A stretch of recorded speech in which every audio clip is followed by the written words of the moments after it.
People count. You count. And you can count on us to deliver real people stories from around the territory. This is People Count. Hi there, and welcome to People Count. Today in the show we have Lieutenants Ricky and Sylvia Scruggs from the Pendleton, Oregon Corps in the Cascade Division. Hello there, Lieutenant Scruggs. How are you guys? Good. We're doing How well. are you? Pretty good. How has your weather been? I saw you guys had some pretty nasty weather. Well, we had a couple days of let up and we were able to get doing things, but today again was a sheet of ice about a quarter-inch thick over everything. I already went to work and tried to get there, and no one else could get there. I slipped and fell in the parking lot. It was kind of funny, but it didn't hurt. It didn't hurt. It was fine. It was just really funny, and the weather's been it's really extreme, I guess you'd call it. So was that why you guys streamed on Sunday, or is that something that you guys do regularly? No, it was totally impromptu. It was, we had to cancel services, and we were kind of bummed about, especially missing worship, and just decided like, hey, let's just do an impromptu worship set and tiny devotional. It wasn't planned, but it was kind of crazy, the response. Yes. Tell me a bit about that response. Well, we kept watching it. I mean, while we were doing it, we had our normal, most of our churchgoers, probably maybe 30 people, at any given time, and it would go up and down. But, we're lucky if we have 55, 60 in church on a good Sunday, but we had 1,650 people last time I checked that actually viewed at least part of it. And so I don't know how many people watched all the way through, but I had several people stop me, and then people that I don't know here in town, said they really needed that message, and I was like, I don't even know like what you're saying, because it was just amazing, because I think God just used it, I guess.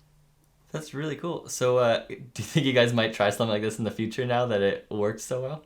Absolutely. I think so. I think, like what Ricky was saying, that I thought our audience was just going to be maybe a handful of people from our congregation, and maybe even our kids or family. And I had no idea. And the funny thing was that we didn't know how many people were on at any given time, because we were just doing it off the iPhone and couldn't read any of the likes or who was watching and who wasn't, which was good because it could have been nerve-wracking. But it was very informal, and it was very raw, and it was it just came natural to us because it was just us worshiping and not having the pressures of, who's watching and who's not, and it was just us and God. Yeah, it was just probably a good thing we didn't know how many, because we were thinking, it wasn't for anybody's eyes except for to worship. And then, our dog jumped in the shot, and we were just kind of like, hey, and talking to our congregation. So it was kind of fun. I mean, there was a time when I didn't appreciate Facebook very much and didn't, really go along. I thought it was too much of a distraction. But if it's used properly, it's a wonderful tool. And I think William Booth would have jumped on that technology, from what I've learned in school and stuff about him. He was the first to use cars and try to get going, and he probably would be all over technology. The William Booth Facebook Live channel. Probably, who knows?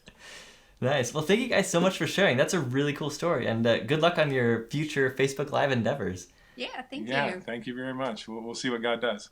Nice. We'll see you later. All right, have see a you blessed later. day. Bye. Bye.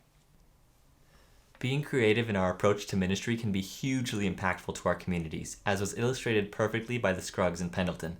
I'm excited to see how this develops in the future and how others are inspired by their creativity. Thanks for watching People Count. We'll see you next time.